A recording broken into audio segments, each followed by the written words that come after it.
Good afternoon, Space Fam, and welcome to Starbase. I'm Jesse Anderson, a Senior Production Engineering Manager at SpaceX. And I'm Dan Hewitt with SpaceX Communications. Awesome to have you with us here in Texas, Jesse. Welcome to Starbase. First time, right? Thank you so much, Dan. Yeah, my first time here, and it is mind-blowing. I went out to the pad this morning, and the scale of the vehicle is just insane. Dwarfs everything. And for those of you watching at home, in case you missed the news, Starbase is no longer just a cool name. It is now officially an incorporated city in Texas, and we'll have more on that a little bit later today. Yeah, right now, though, we are counting down to Starship's 9th flight test, currently targeting the very start of our window at 6:30 p.m. Central Time. Good news right up front, not tracking any issues with the vehicle. Weather is gorgeous out there right now. Rain this morning, little bit of wind, nothing now, nothing to worry about. Looking good for a launch. Starship development is moving quickly here at Starbase. So fast, in fact, that we already are reflying the Super Heavy booster today, which last flew on Flight 7. The primary objectives for today are very similar to our last two attempts, except for the booster, which, in addition to flying for the second time, has an exciting return journey planned for its return back to Earth. That's right. It's going to be getting some serious rigor, and pretty important, we are not going to be attempting to catch the booster today. We're going to use this launch to kind of further accelerate the development. We're putting Super Heavy kind of through the ringer, some serious rigor. We're going to go through all of that in just a couple of minutes. We're also hoping to get Ship into space, and it's got a couple of objectives like deploying simulated Starlink satellites and then a range of experiments during its reentry. We're really trying to test the limits, the capabilities of that heat shield, the flaps, the structure, everything about it. Primary payload on this flight, once again, as always, is data. It's definitely a very big day for both stages. There's always a chance we don't reach every objective that we set for ourselves, but success comes from what we learn on days like today. And of course, whatever happens, excitement is guaranteed. Yeah, that's right. Progress is not measured by single flight tests. It's whatever that timeline overall is, and getting us closer to establishing self-sustaining civilization on Mars, making life multiplanetary. Every time we're learning something from these flights that will get us there, that is progress. Exactly. Starship is the first orbital launch vehicle engineered to be fully reusable and built for frequent flight and heavy payloads, just like today's commercial airliners. It's the product of years of rapid development, testing, iteration. We're trying to fly as frequently as possible, fix problems as they appear, and then fly again. It all started here at Starbase back with Starhopper. It was a small single Raptor prototype. Kind of looked like a water tower. We turned it into a water tower eventually. It made its first low altitude hop back in 2019 here at Starbase. You could tell the pad, that's the pad that we were just looking at. It looks dramatically different now, two towers. But Starhopper delivered. It was able to prove that we could use that Raptor engine for controlled takeoff and landing. And that is so wild to see that there on your screen was just 6 years ago, and now we're here today with a full-size vehicle. So from there, we moved to full-size test articles with increasingly complex test flights that reached progressively higher altitudes. And each test shaped the Starship that we see today on the pad, a stronger, taller, and more refined vehicle. That's right. All right. Now, let's go out there and meet it. Starship is made up of two parts. First, on the bottom, the Super Heavy booster, powered by 33 Raptor engines. Both Super Heavy and Ship are running on liquid methane and liquid oxygen. That second stage, the Starship upper stage, is powered by 6 of those Raptor engines. 3 of them are optimized to sea level performance, 3 for vacuum, so operating while they're in space. And here's a quick look under the hood at all of those Raptors. On the left, that's a view from underneath the launch mount. That's 33 Raptor engines on the first stage, on the booster. And on the right, that's a view inside of the ship. So you're looking down at the top of the booster at 6 Raptor engines inside the ship. Those are what's going to power it to orbit. Now, that second stage is also what will one day carry cargo, payloads, people, everything that's going to space. It's also going to be responsible for in-space propellant transfer. That's where we're going to take 2 Starships, meet them up in orbit. One will be able to transfer propellant to the other. That's a really critical capability for Starship to do all of these missions beyond low Earth orbit. That also unlocks our ability to send huge amounts of cargo, tremendous amounts of people to destinations far beyond Earth. Yeah, the Super Heavy booster is designed to launch, separate, flip, and return to the launch site where it can be caught by the chopsticks on the launch tower. Though, as we mentioned earlier, we are not attempting a booster catch today on Flight 9. Starship re-enters the Earth's atmosphere at the conclusion of its mission, steering itself to a vertical landing or catch, and both stages are designed to return to Earth and fly again, making this the first rocket in history that will be fully reusable. And then just in between the two vehicles is what's known as the hot stage ring. That's a steel structure that really takes the brunt of those ship engines as they ignite, protecting the booster while the ship's still attached to it. That enables us to do hot staging. It's faster, more efficient, and kind of shutting everything down and then reigniting. Right now, that hot stage it's single use. It detaches from the booster as it flies back, but in the future, it's going to be integrated right into the top.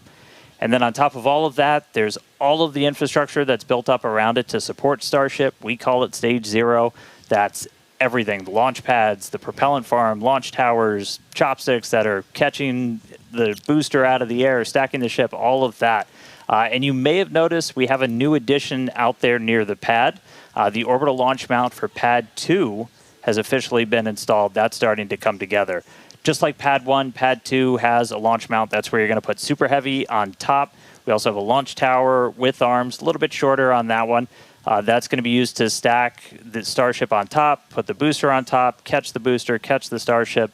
We did put the Orbital Launch Mount on there. That's responsible for routing all of the propellant to the booster ahead of flight. Underneath it, you've got flame deflectors, the water deluge system to disperse all of those forces. The single piece we just lifted in weighs about 1,060 metric tons, which, if you're keeping score at home, that's the same weight as about 10 Millennium Falcons. It's heavy.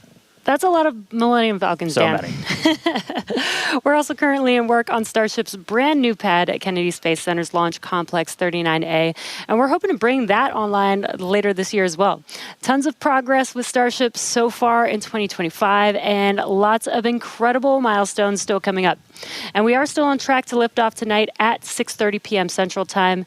And right now, it's time to say hi to Chris, who's over there repping the West Coast ops today. How's it going, Chris? Hey, Jesse and Dan, and welcome everyone to West Coast and Hawthorne, California. As you can see behind me, the crowd is gathering outside of our mission control room here in Hawthorne, and the excitement is really palpable as we continue to count down toward Starship's 9th flight test. Now, our mission control room here in Hawthorne usually serves as the mission control room for our Falcon and Dragon missions once they launch from Florida and California. Now, with Starship, all countdown and mission control operations actually use the same flight control team from the same location at Starbase, which you can see on your screen now. But as we develop a vehicle like Starship, we want as many experts watching over its various systems as we can.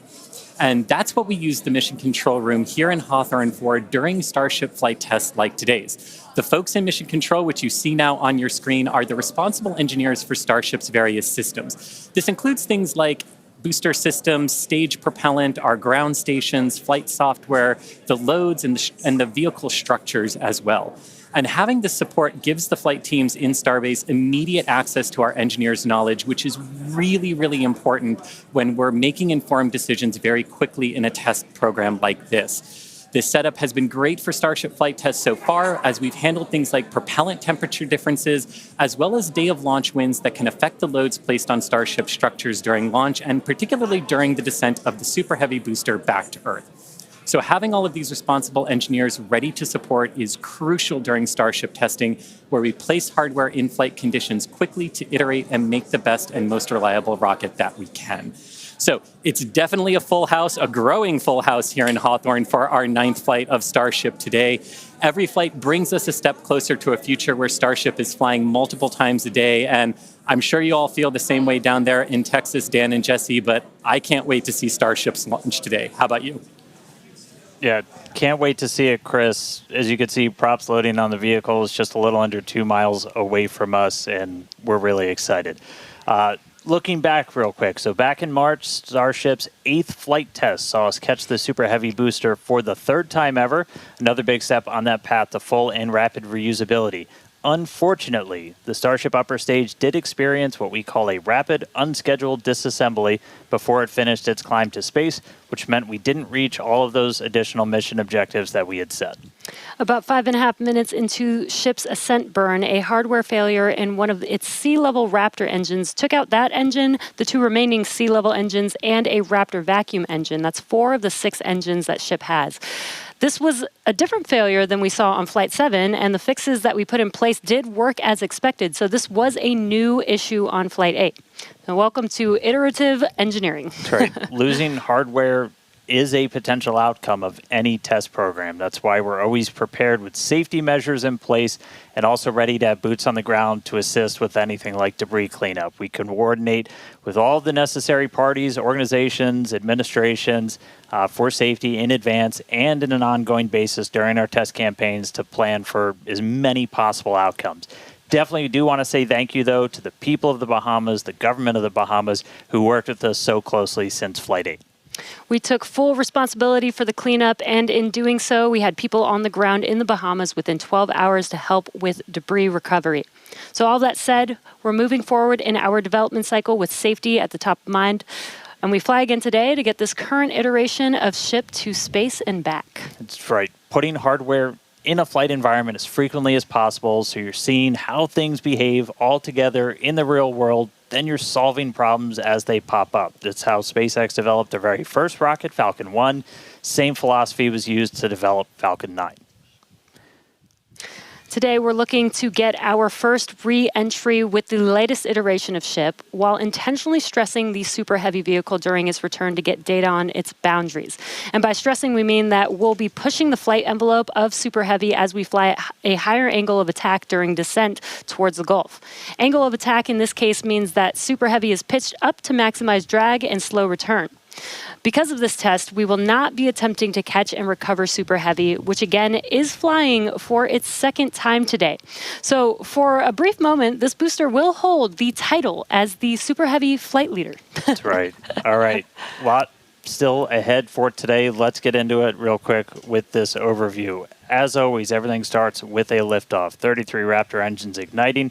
Super Heavy pushing itself and Starship into ascent over the Gulf. It's going to continue for about 2.5 minutes before we get to hot staging. Ship will ignite its engines. Booster will do its boost back burn and begin its flight experiments back for a hard splashdown in the Gulf of America. Meanwhile, ship continues its burn into space. And ship will remain suborbital. We will be deploying 8 Starlink simulator satellites and then head towards re-entry. We'll relight a Raptor engine as well as test experiments during re-entry such as missing tiles, metallic tiles, loading the vehicle's flaps, and then ship will attempt a flip maneuver, and if all goes planned, we'll conclude the test with a soft water splashdown in the Indian Ocean. So that's what we have on the menu for Flight 9 today. Whole lot.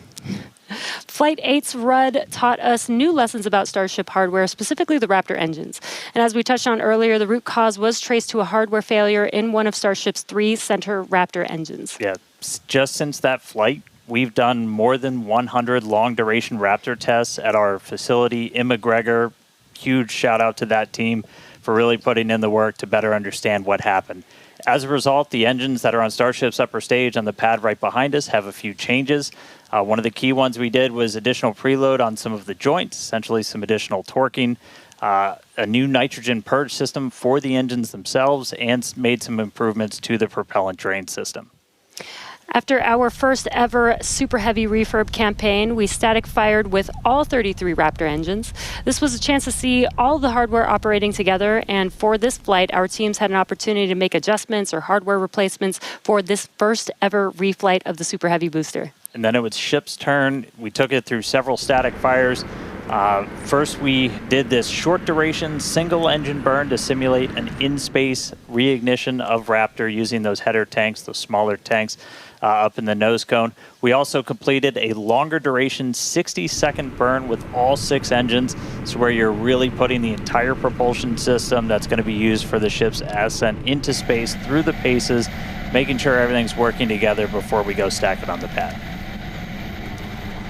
And in the end, these changes represent the core of our test program. And reflying a booster for the first time is a major milestone, especially so early in the flight test program. Now, Falcon did it in just over 30 flights. And Starship's doing it today on just its 9th flight. It's not wild just because of how much faster that is, but just how much bigger Starship is. Falcon 9 can lift about 23 metric tons into orbit. Starship is designed to lift 200.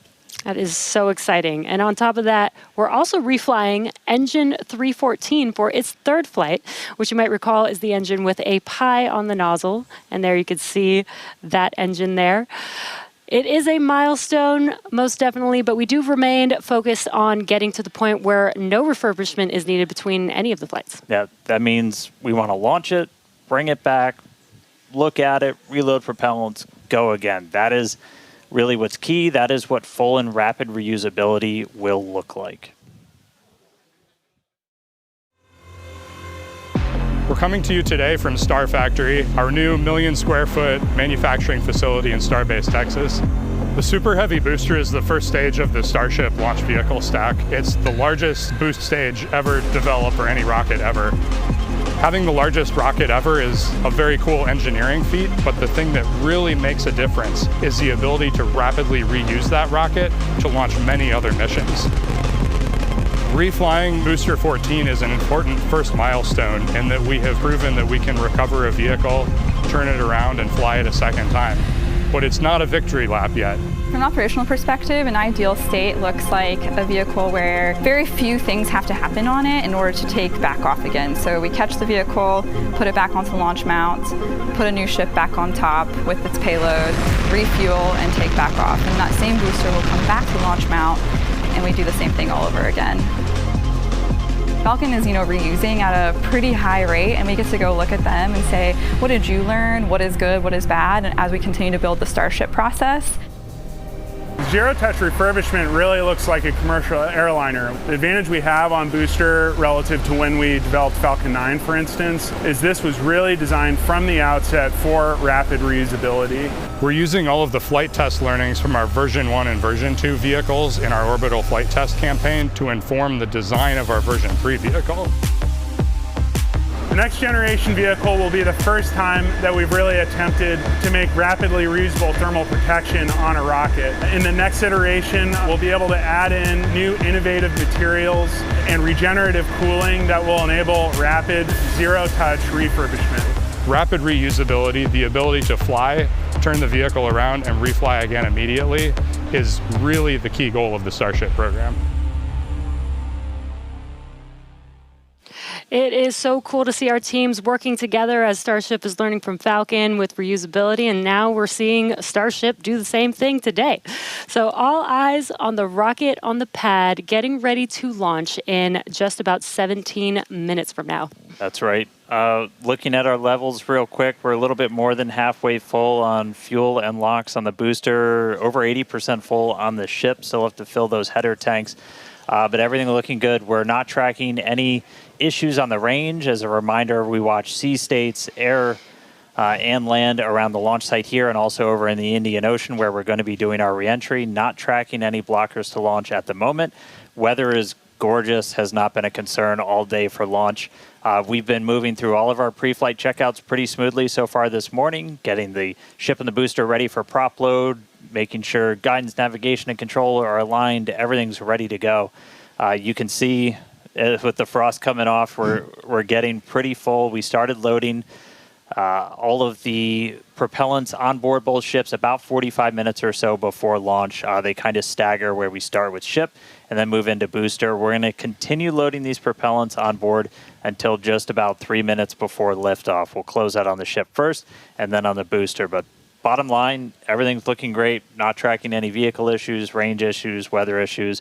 We're looking really good right now for a launch at the top of our window right at 6:30 p.m. Central. Yeah, seeing the propellant loading is making this getting more and more exciting.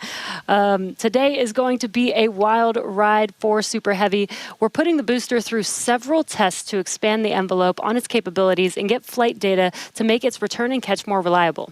Now, another unique change in today's flight will be the addition of the first ever directional flip of the booster. That's right. If you followed previous flights and you kind of wonder to yourself, why does the direction the booster flip seem random? Surprise, it's because it was.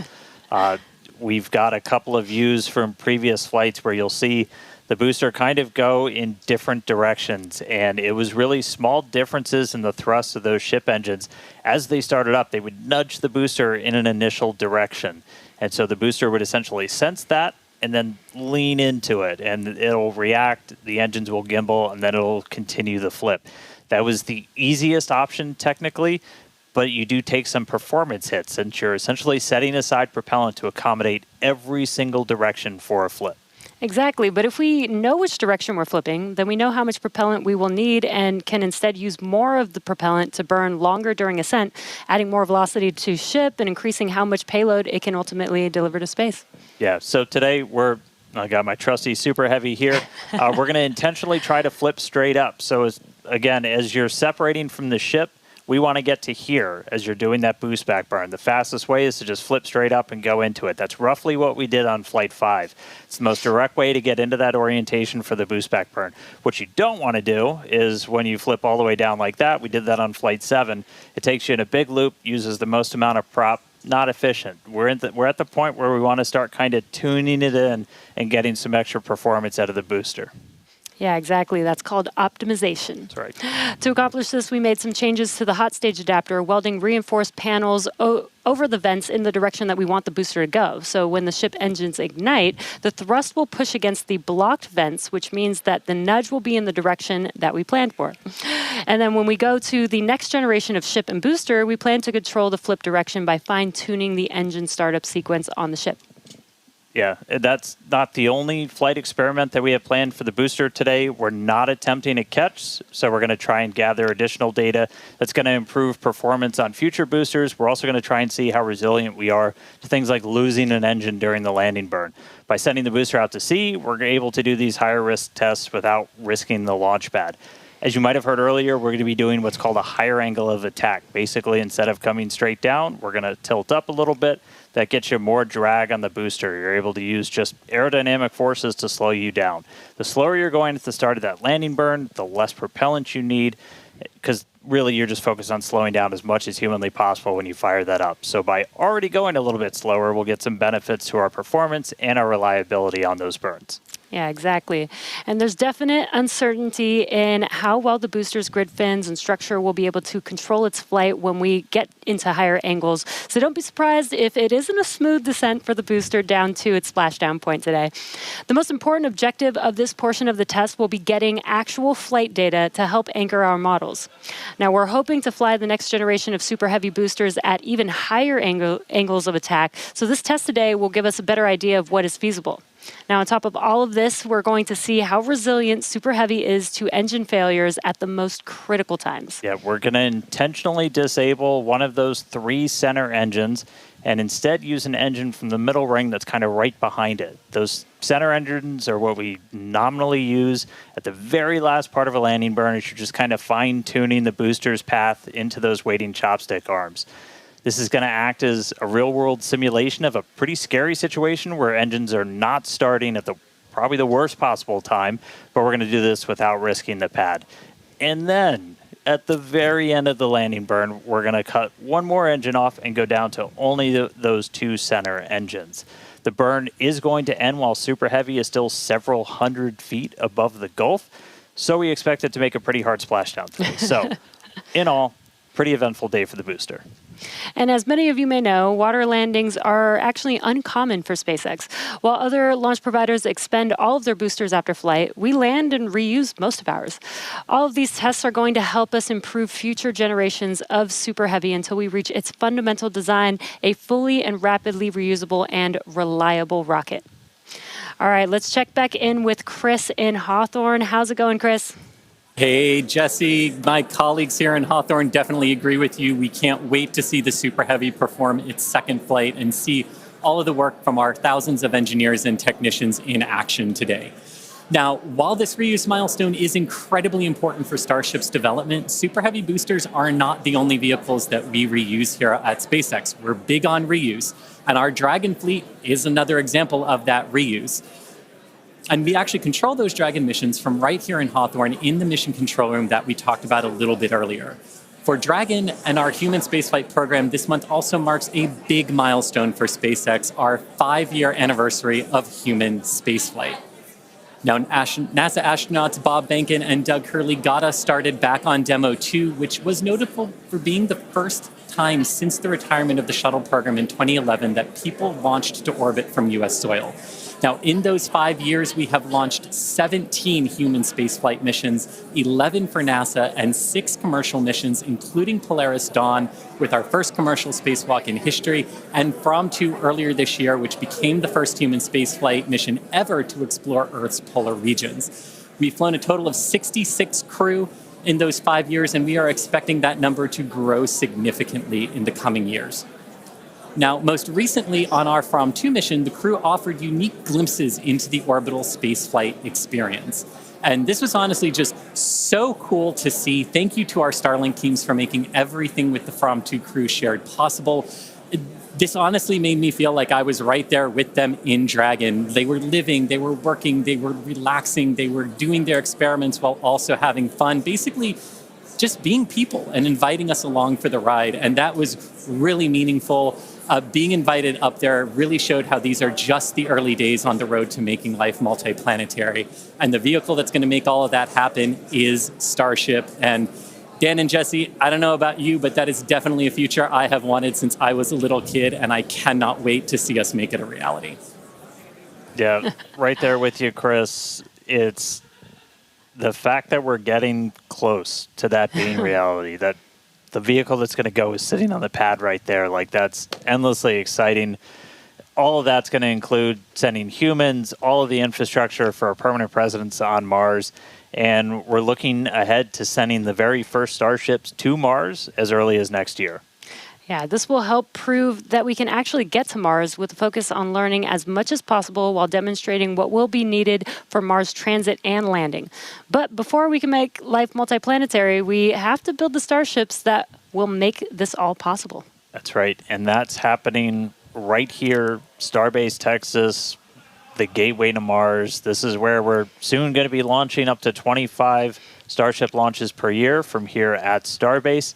And the place is changing every single day. We've grown quite a bit just in the last couple of years. There's a couple hundred employees, their families living amongst actual rockets. We're in the process of expanding production and integration. We've got a target of 1,000 Starships a year we're going to try to hit. And recently, we did become a city of our own. We're the first city in Cameron County in 30 years. And that's just going to help us scale more quickly, try to build out the best community possible for all the people that are building the future of humanity's place in space. Starbase, pretty easily one of the most inspiring, exciting, unique places to live and work on the planet. As usual, shameless plug, we're always hiring. Come help us build the gateway to Mars. Visit spacex.com/careers. You can see all of our openings. And this is my first time in Starbase, and Dan, the Star Factory is a manufacturing engineer's dream. To be able to build a factory like this at such a large scale with such a large scale vehicle is so wild to me. And though I'm just visiting, Chris is hanging out right where I call home base. So let's check back in with Chris in Hawthorne. Thanks, Jesse. Yeah, everything here in Hawthorne is looking good. The crowd is gathered, really excited to watch the hard work of all of their colleagues come to fruition here for Starship on its 9th flight test. Not tracking any issues. We are excited to watch Starship do its thing today, make it halfway around the world, and test a lot of those critical in-space maneuvers and operations that will be vital for the program's continued operation. So Dan and Jesse, we can't wait for liftoff. Let's have a good flight today. Thanks, Chris. Now, if you're just now joining us, where have you been? But we're glad that you're joining us now. We are at T-minus just under 6 minutes until liftoff of the 9th Starship test flight. So far, the range is looking good.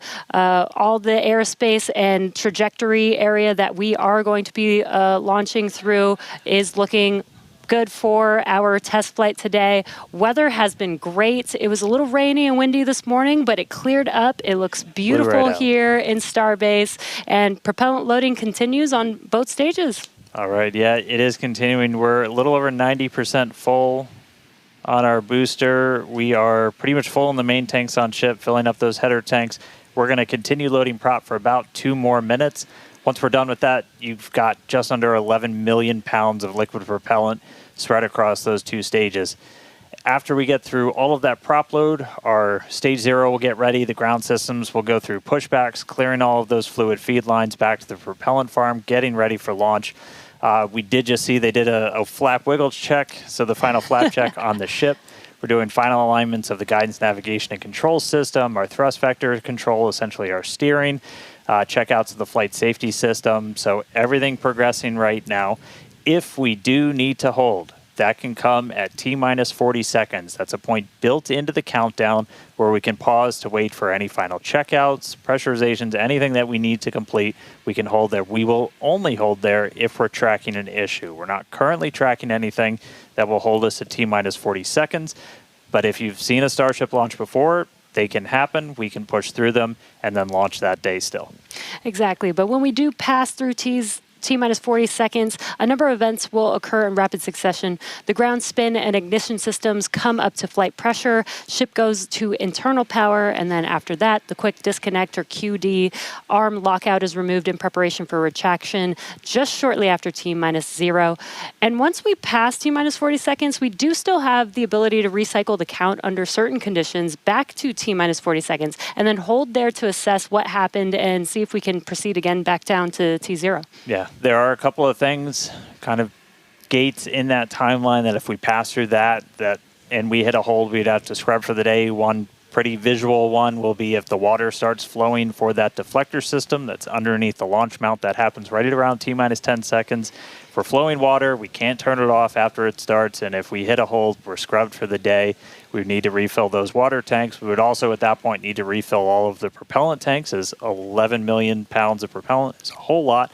We can typically do that in about 24 hours, so we can always turn around to try again tomorrow. But we are coming up on 3 minutes away from liftoff. We should be hearing that we're closed out of prop load on the ship at this point. Booster coming up shortly. And wow, the weather just looks amazing there with Starship on the launch pad. Just about 2 minutes and 45 seconds from T0 with a lot of objectives for today. The booster, the Super Heavy booster flying today, will be flying for its 2nd time. Last flight was on Flight 7 and just turned around in 2 flights, which is pretty incredible. I'm super excited to see that booster fly again. All right, we did just hear we are going to hold at T-minus 40 seconds. So we'll pass along some more information once we hear that reason. But again, that's not the end of the day. We can hold at T-minus 40 seconds for quite a few minutes. We eventually have to start looking at our temperature of all of our propellant on board. That's usually what drives us to, if we've held too long, we have to stand down for the day. So we are expecting a hold at T-minus 40 seconds. Sounds like we're going to be doing some additional checkouts on the booster Raptor while we're at that T-minus 40 second mark. So we will expect to see the clock pause at T-minus 40. And then again, we've got a couple of minutes. They can work through the issues. If we're able to clear them, we can still launch today. If it's something that we can't, we can always stand down, turn around, recycle, fly again tomorrow. Again, that's really important. This is what terminal count is exactly for, is to be checking the vehicle, monitoring the vehicle systems as it makes its way down to T0. And again, this gives us the ability to catch anything and be able to hold, as Dan has been saying, and recycle if we need to, or pause so that we can work through those issues and see if it's something that we need to stand down for. And as Dan mentioned, we will be holding at T-minus 40 seconds, so in about 20 seconds from now. Yeah, so we'll hold there, and they'll work through these final checkouts on, sounds like just one of those Raptors on the first stage on Super Heavy, which as you said, we're reflying it for the first time. 29 of those 33 engines have already been used in a launch, one of which has already launched twice, and will go for and its is getting ready for its third All time. right. And you just heard our flight director for the day, Joe Sliker. He just shared that we are going to hold at this T-minus 40-second mark, keeping an eye on one of those Raptor engines on booster.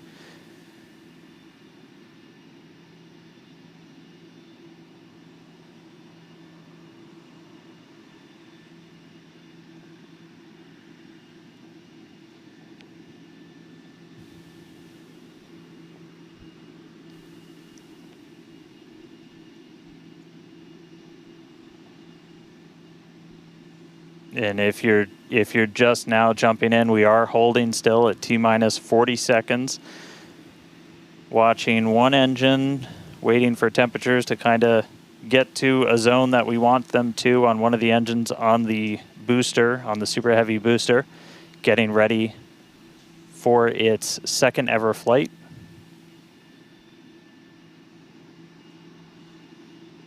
So we'll just continue to hold. Again, we can hang out here for several minutes. We held for a while on the first attempt last time and then cleared it, and then we triggered a different issue on the ground side.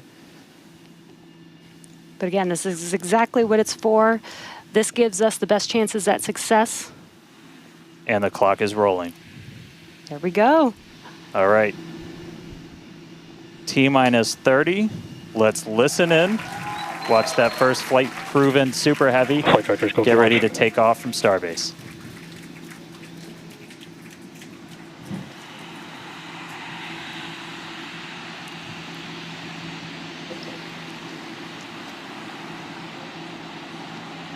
T-minus. Down to 1. Hit hold.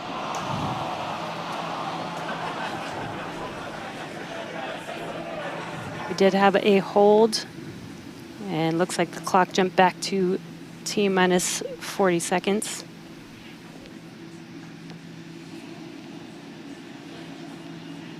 All right, so we jumped out.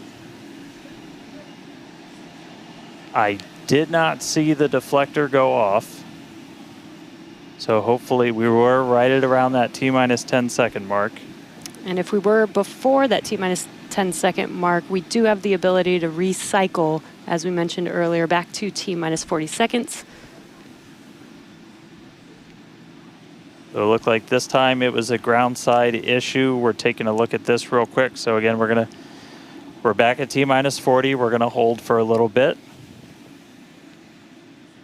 We are still not scrubbed for the day.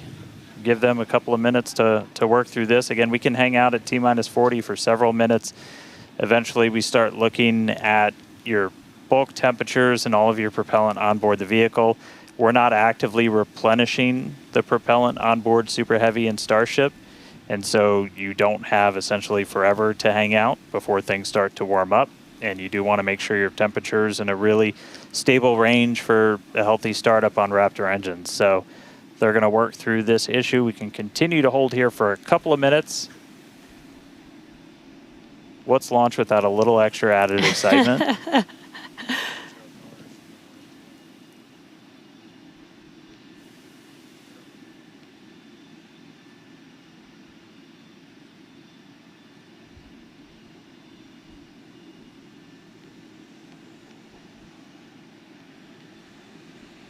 All right, so cumulatively, we've held for a little over 3 minutes between the two holds.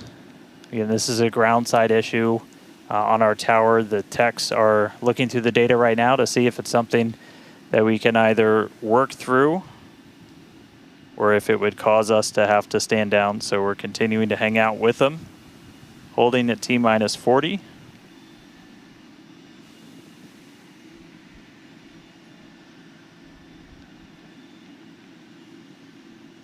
And if you're just joining us, we did initially hold at T-minus 40 seconds. We continued the count, but recycled before we got to T-minus 10 seconds. And so we're back at a hold at T-minus 40 seconds, waiting for more information. The team is checking out to see if we can continue today.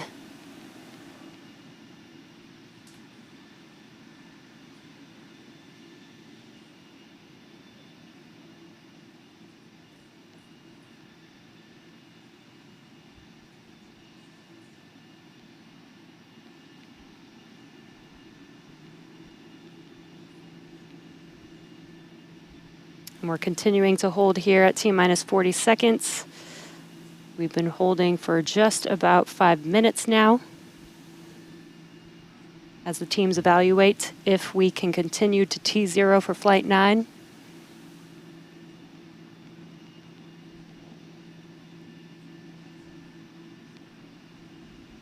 All right, so it sounds like we're coming to a resolution.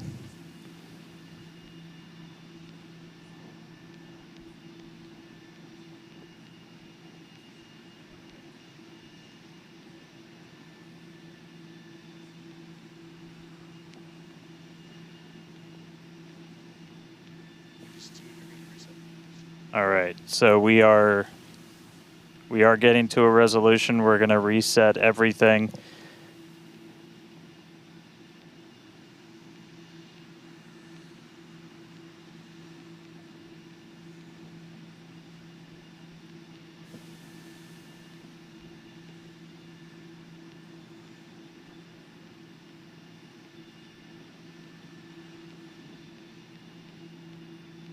All right, so we're going to see the clock. It is now rolling. Here we go. We saw an issue with that quick disconnect to the ship. There is a chance that automation will kick us out again if we encounter the same issue. But for now, the clock is rolling. We'll see if we pass around that T-minus 10-second mark.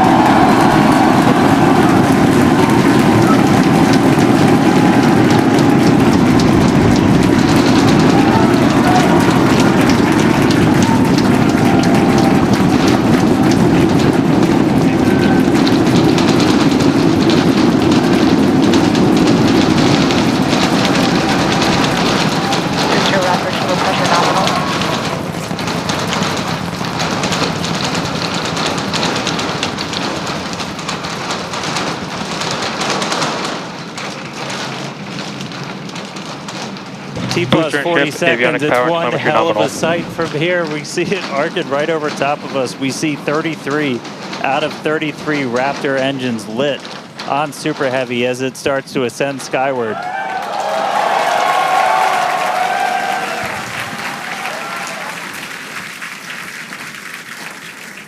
Coming up on maximum aerodynamic pressure, then only about a minute and a half until we get into hot staging. Wow, Dan, that was incredible. We could feel the building shaking here, feel the vehicle's power. Now we're just about a minute away from shutting down those engines on the booster. Again, this booster is flying for its second time today. All right, so hot staging coming up a little under a minute. We're going to see all but the 3 center engines turn off on the booster. So our version of MECO, most engines cut off. And then just a few seconds later, hoping to see 6 engines ignite on ship to push it away.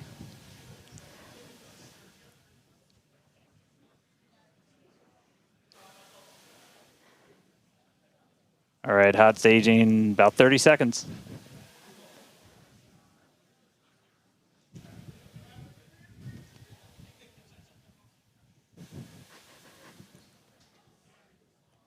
And definitely keep an eye on which way the booster flips. First ever directional flip we're going for today. Should flip straight up.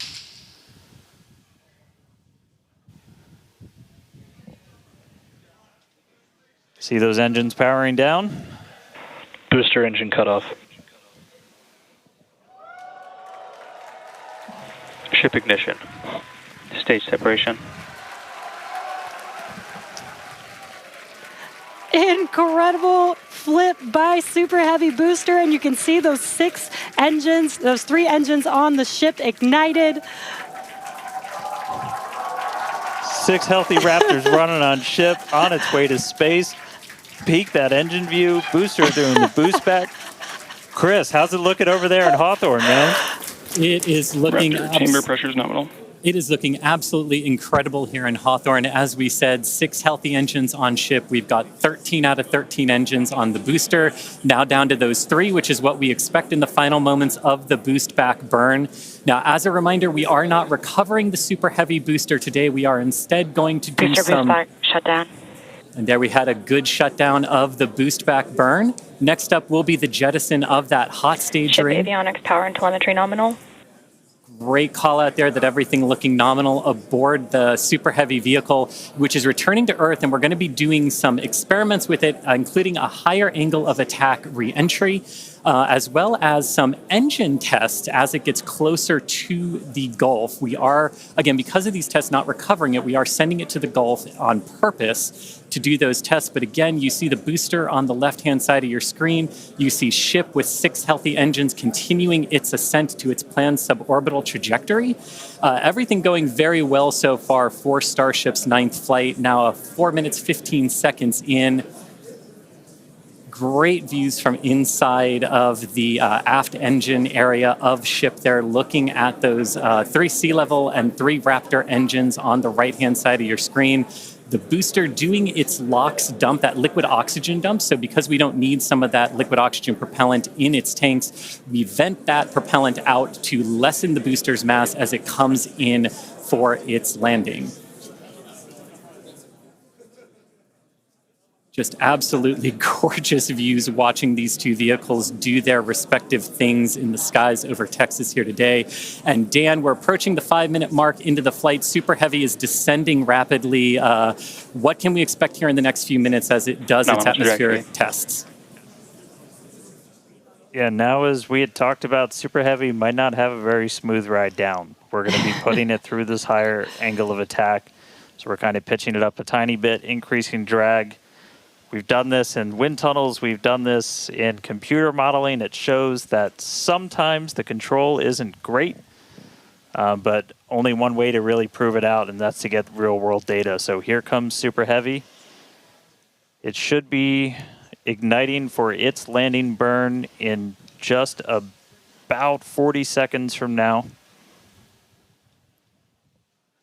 And we are going to relight 13 engines, then bring that down to 3 engines. As we talked about earlier, we will be intentionally shutting down.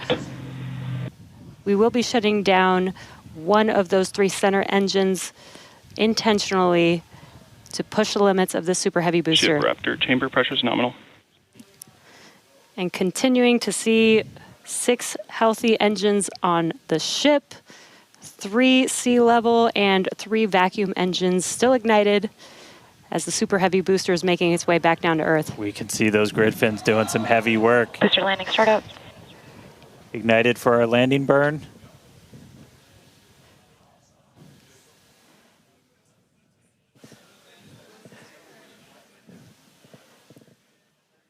It may have ended with that landing burn. Does look like we lost telemetry from the booster once we started into that landing burn. Did you hear confirmation that the booster did demise?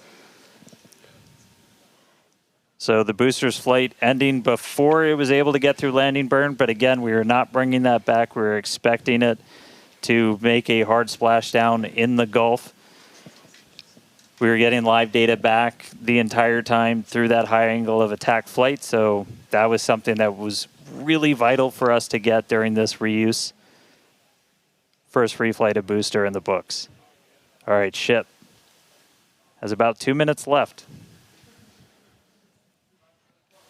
In about 2 minutes, we expect all 6 Raptor engines to shut down. That will be SECO. Basically second engine or second stage engine shut off.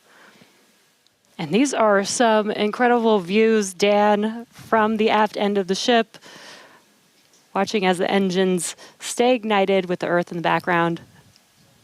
As always, the Starship avionics team, the techs. I think we just heard the booster, but All right, we got about a minute left into this burn. All eyes definitely on ship as we get through the final stages into its ascent. We're expecting it to start to cut those engines off in about 45 seconds.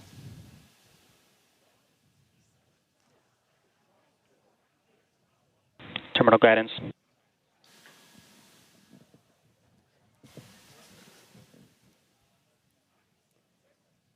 All right, just about 30 seconds to go. We're in terminal guidance in the final stages of this ascent burn. We did see shutdown of the Raptor engines. We do stagger these, so we do the Raptors first. Those 3 have shut down successfully. Sea level's still running. Ship engine cutoff.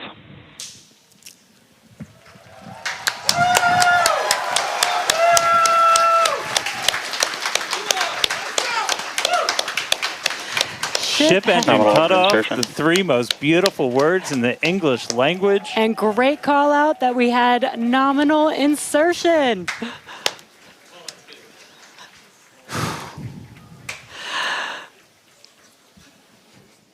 An incredible flight test so far today. We reflew a super heavy booster for the very first time in 9 test flights. Ship is in its orbital trajectory. Again, it's going to remain suborbital for its mission today. But it ignited Ship STS is saved. It ignited all 6 of its engines and made it all the way through SECO just now.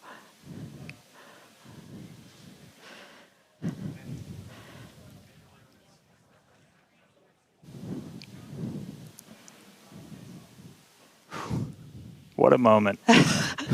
Incredible. All right, but I mean, that's still lots to come for the rest of this flight. Per usual, I need to collect myself. Hey, Chris, how's it going over there in Hawthorne, man? How's everybody doing? I think the elation and the excitement and the happiness at what we just saw achieved carried through across all of our sites. What an incredible view to see Starship back orbiting the Earth just under 11 minutes into our mission. Absolutely exciting to see all of this, and super pumped especially to see all of the team's hard work in action here today. As guaranteed, it has been an exciting evening so far for Starship's 9th test flight. We lifted off a little bit after 6:30 p.m. after a couple of holds that were triggered at the T-minus 40-second mark, but we were able to clear those, one on the Raptor, one on the tower, and we were able to lift off successfully from Starbase. 33 out of 33 Raptor engines lit on the Super Heavy, all 6 engines lit on Ship, bringing it to its planned suborbital trajectory around Earth. But as Dan said, we've got a lot still coming up in our flight sequence. So coming up at about T plus 18 minutes, 26 seconds, we'll have the first deployment of simulated Starlink satellites planned from Starship. That will be followed at about T plus 37 minutes and 49 seconds by the relight of a single Raptor sea level engine in space. This is going to help us gather data on our ability to do a deorbit burn for future Starship missions that will go orbital. And then, of course, one of the biggest tests yet to come is the new heat shield modifications to Starship.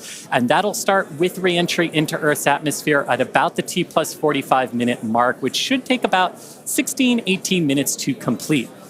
And now today's reentry is going to test that heat shield like we said, specifically how Starship will hold up to 100 missing heat shield tiles on its thermal protection system. Now, we purposely took those 100 tiles off over very critical areas of the vehicle to be able to safely test on a flight like this suborbital trajectory into the Indian Ocean what might happen on an operational flight in those areas if we were to lose the primary heat shield tile over Starship. So very critical test coming up.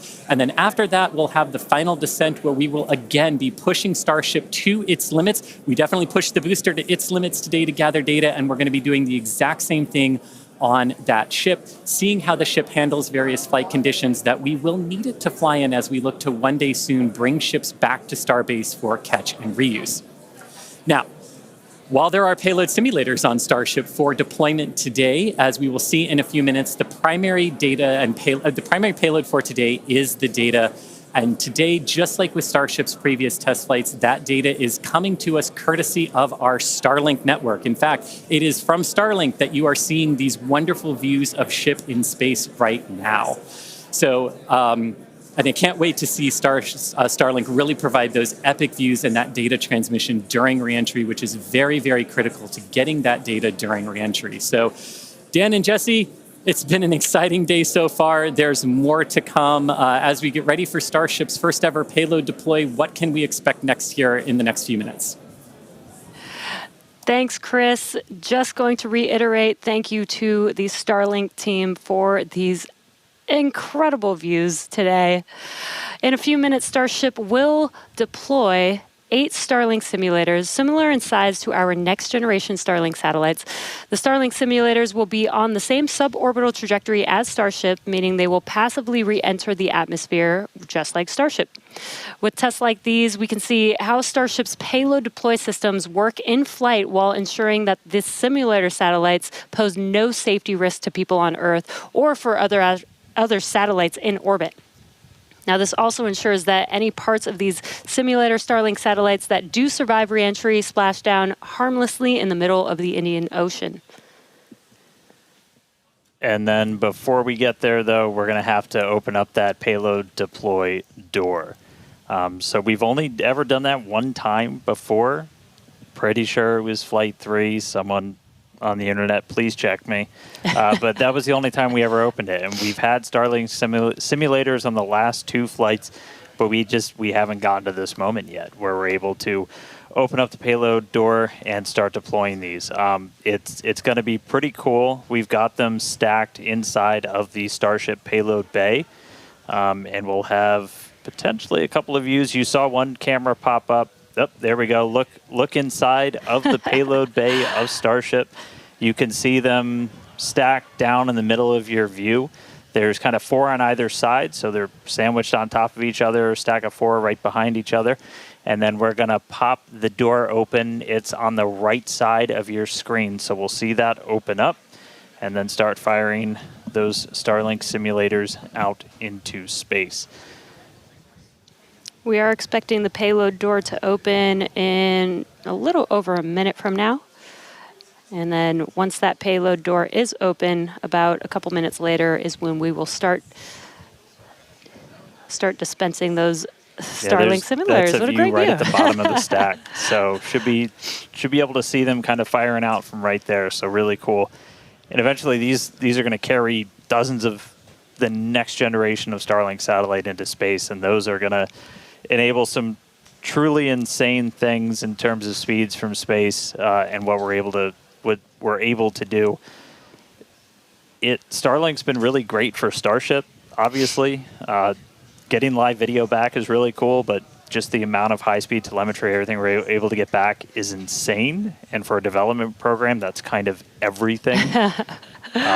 We're in excess of 130 or 160. My numbers are fuzzy right now, just like my brain is. But well in excess of 100 megabits per second of downlink. And a lot of that gets eaten up by video. We've got dozens of cameras across Starship. We added several more for this flight. You saw a couple of those as we have essentially 360 degrees. Oop. Open the pod bay door, Hal.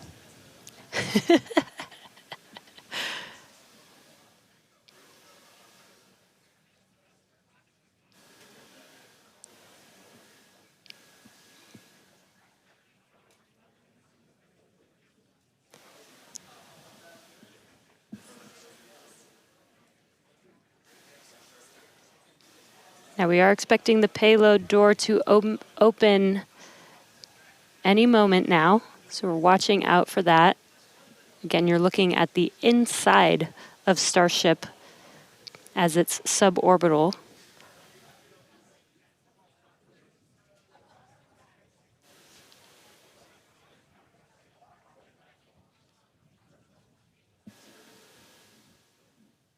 Well, we heard the door open was in progress.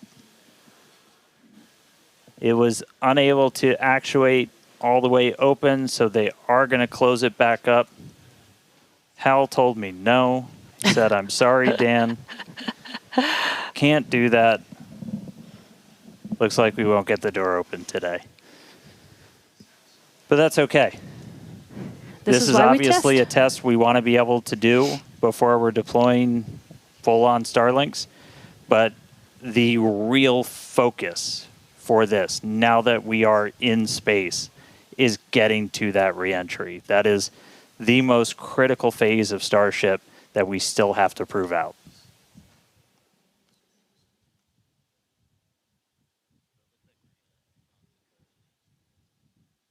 All right, well, so it does look like we're not going to be able to deploy Starlinks today, but we should have pretty frequent views from Starship. They might cut in and out every once in a while, but should be pretty regular.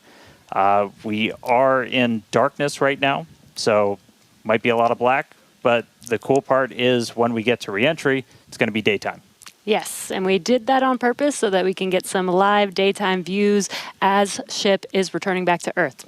All right, so we are going to take a break. Enjoy these views as we get them. Enjoy the tunes. We'll be back in a couple of minutes when we get ready to relight one of those Raptor engines on orbit. See you soon.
All right, if you're just tuning in, we are about 30 minutes into today's flight test, and the ship is on its suborbital trajectory. As you can see in some of the views and from some of the telemetry, we are in a little bit of a spin.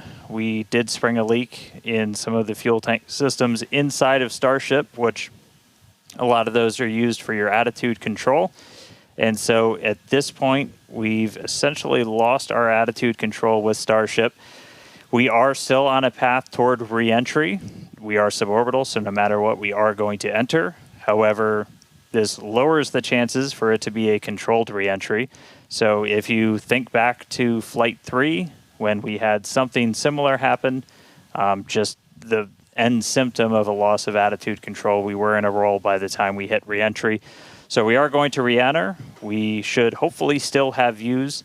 The Starlink satellites are pretty robust to still maintaining contact. We've got 4 of those terminals on the vehicle, and they're pretty robust to maintaining contact even when we are in a spin, essentially. So we should hopefully continue to keep live views. It's going to still be dark until we get a little bit closer to entry, as we are a little bit, we're coming up on Africa. I believe we do swing just to the south of that continent. And by the time we start heading out over the Indian Ocean, we'll start heading into a sunrise. So, not looking great with a lot of our on-orbit objectives for today, where we were hoping to do the PEZ deploy and relight an engine, and then really importantly, get into that controlled entry to really put the heat shield through the ringer. Nonetheless, Starship marching forward towards that re-entry over the Indian Ocean, so we'll continue to hang with it and give you any updates as things continue to change.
All right, so 36 minutes, 15 seconds into today's flight tests. You're seeing some flat movement here on the ship. If you've been following along, we have essentially lost attitude control on the ship at this point. It is suborbital, so it's still headed to the exact same trajectory as before. We were not able to get that payload door open and deploy those nose cones. We've been dealing with some leaks on the ship. This is also what led to that loss of attitude control. So at this point, we are kind of in a spin, and we are also going to be skipping that Raptor relight. If you've followed through the history of Starship, something similar happened, different cause, but same symptom back on Flight 3, where we weren't able to maintain attitude control in orbit. And so we're going to skip the relight of that Raptor engine while we're in space. We are going to still proceed with entry, but as we are not able to control the attitude of the ship, as we get into entry, it will enter in whatever orientation it is in at the time, which does not bode well for the ship's heat shield, as we're not going to be essentially aligned the way that we want to do for re-entry. So it is definitely coming down. It is definitely heading to the Indian Ocean, but our chances of making it all the way down are pretty slim. So we'll still get as much data as we can. We're still getting live telemetry, live views from Starlink the entire time, and we'll continue to stick with ship as it continues on. We are about 10 minutes away or so until we start getting into entry, and the light will start to pick up as we cross the Indian Ocean, and we'll start to see a little bit more daylight, and we'll, as always, as long as we maintain that comm link, get some plasma on the way in and start to bring the Starship back through the Earth's atmosphere. So that coming up in about 10 minutes or so. So we'll check back in with everybody in a little bit.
All right, so we are 42 minutes and change into today's flight test. You're seeing the light show start as Starship is getting closer to its reentry. If you're just tuning in, we were able to successfully make it to orbit, run into a couple of issues as we've coasted to our entry point over the Indian Ocean. At this point, we had lost attitude control of the ship and entered into a spin. The team made the call to do what's called passivate the vehicle, so we're essentially venting all of the remaining propellant overboard, and it's going to make an uncontrolled reentry. Important to note, this is a contingency that is planned for, and we clear the zones in the Indian Ocean where these entries could take place. So we're not going to come down exactly where we would have had nothing happened, but we do clear a tremendous amount of space out in the Indian Ocean in the event that we run into this. We understand that there are always risks, essentially, with these flight tests, with the hardware, but we don't really accept any compromise when it comes to protecting people. And it is one thing to note is we will actually still re-enter in our planned airspace zone, which is good. That is exactly what we planned for. You know, we do plan for if something does go a little bit off nominal, that we have enough airspace cleared out for situations just like this. Yeah, re-entry is still just that really critical phase that we need to try and gather as much data, as much information as possible. Is a fully reusable heat shield has never been flown before, the history of space flight, and that's something that Starship still has to crack. And so we had a whole range of experiments on this one at this point, and we just started to lose some of our cameras, so it's very possible that we'll start to lose contact with Starship a lot sooner than we would have if it was a nominal reentry. So we are expecting it to break up essentially on its reentry over the Indian Ocean. So not able to do a lot of our on-orbit objectives today, but just the fact that we, got it into space was just a really big moment for a lot of the team. Yeah, and another thing to note is that Super Heavy did fly for its second flight today. It first flew on Flight 7, and it made it all the way to our shutdown of all the engines and stage separation, getting ship into its suborbital trajectory today. It did ignite its 13 engines, but it did demise at that point. We did plan to fly it back down to Earth at a higher angle of attack, and we do expect it to stress the vehicle a lot more than what we've seen previously. So it's not unexpected that we did lose the booster before we got to the actual landing. Yeah.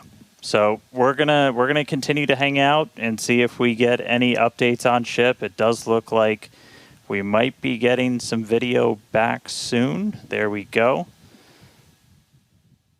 So this is a view essentially on the top part of Starship. You're looking up at the payload bay and towards the nose cone. So views are going to be a little bit scarce potentially, as again, we are in essentially a tumble. We had lost that attitude control. So Starlink, when it's able to connect, able to feed this down. We are at the phase where we would expect entry to start within the next minute or so. So we are entering uncontrolled, but again, we're entering into an airspace and a sea space that is cleared and monitored in advance of launch and before we get to this phase. And with the views that we are able to see, you are seeing a lot of that plasma build up. During reentry, we do expect the vehicle to see about 1400 degrees Celsius, and there you can see the flap feeling that temperature there, a little bit melting away. But as we expected with the spinning of the vehicle, we are no longer controlling the attitude of the vehicle. So this is now, at this point in the test flight, it is expected to see it begin to demise a little bit on its way back down to Earth. Yeah. And so we'll stick with it for as long as we're kind of getting any reach back from the ship as it starts to make this reentry. But yeah, so it's re-entering actively right now. And again, we did do what's called passivation. So you essentially vent all of your excess propellant overboard before you hit the atmosphere. That's a safety measure we can take on the ship while you still have contact with it. So that was done. It's now coming down in the predetermined hazard area that was cleared ahead of flight. Not controlled, so we're not going to get all of that reentry data that we're still really looking forward to.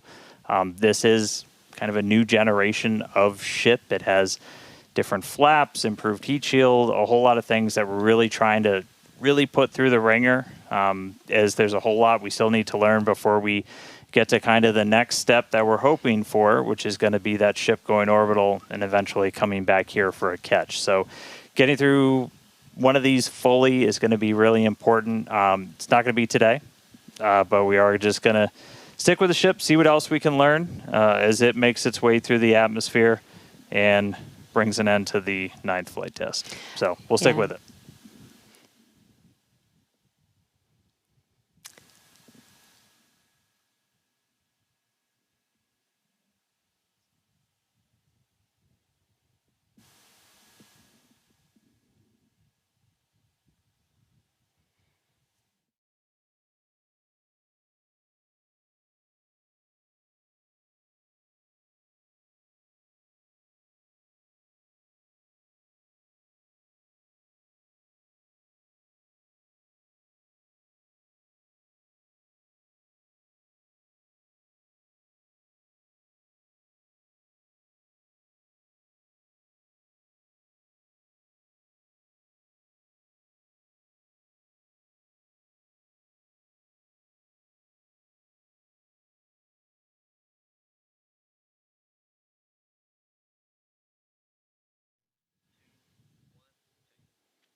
If you're just now joining us, we did have an on-time liftoff from Starbase, Texas at 6:30 p.m. Central Time of the Flight 9 vehicle. We did have some incredibly stressing objectives today. The Super Heavy booster flew for its second flight. It first flew on Flight 9 and made its way to take ship all the way up to stage separation, doing its second flight ever, which is pretty incredible. We did lose the booster on the way back down, as we did fly it back down at a higher angle of attack. So as expected, we did have it demise on the way back down. Yeah, we were able to get all the way to that landing burn, though. So we made it through that higher angle of attack. So a lot of great data that's going to help us improve those future booster flights. Yeah, we did do the directional flip, and it worked. Yep. It was actually Flipped a great right view direction that we saw. And then ship continued, 6 healthy Raptor engines in the beginning of its flight, making it all the way to SECO and coasting for quite a while. We made it to the expected time that we would open up the payload door. Unfortunately, the door did not open as we expected it to, so we did not deploy the 8 Starlink satellites. Yeah, we ran into a couple of issues once ship got there, but I can tell you it was a pretty crazy moment for a lot of the people that were standing here for ship to make it there. It's been a couple of flights, but it was really exciting to see. Ran into some issues on orbit. We weren't able to deploy the Starlinks. We eventually lost attitude control, dealing with some propellant links inside of the ship. And we did lose attitude control. And just to confirm, we did lose contact with the ship officially a couple of minutes ago. So that brings an end to the 9th flight test. So still a lot of work to do, but really big moment. Chris, how's everybody doing over there in Hawthorne? What's the vibes, man? Yeah, I mean, it's a test program, and that's what we're here to do. We're here to learn, and that was definitely the vibe and the atmosphere here at Hawthorne. Would have been great to see ship get all the way through its objectives today, but with all of that data that came down through the Starlink system, we're definitely going to learn it, and we're definitely going to fix that and push forward. Also, great to see the responsible engineers here in Mission Control talking with the flight control teams in Starbase. We talked about how it's great having that expert knowledge on console to be able to go to at a moment's notice, and that really helped us make the right decisions in orbit today when we decided to passivate the vehicle. So we will be here looking forward to Flight 10 and some success on future flights. All right, well, obviously congratulations to everybody that poured so much time, effort into getting this rocket off the pad. The last 2 months have been an absolute gauntlet for a lot of people, and we're continuing to learn more about this ship, about this rocket. We are trying to do something that is impossibly hard, and it's not always going to, you're not going to reach it in a straight line. We've said there's going to be bumps, there's going to be turns, but seeing that ship in space today was a hell of a moment for us. So congratulations to every single person who put time, effort, sweat, anything into that rocket. Yeah, this is exactly the SpaceX way. We're going to learn, iterate, and iterate over and over again until we figure it out.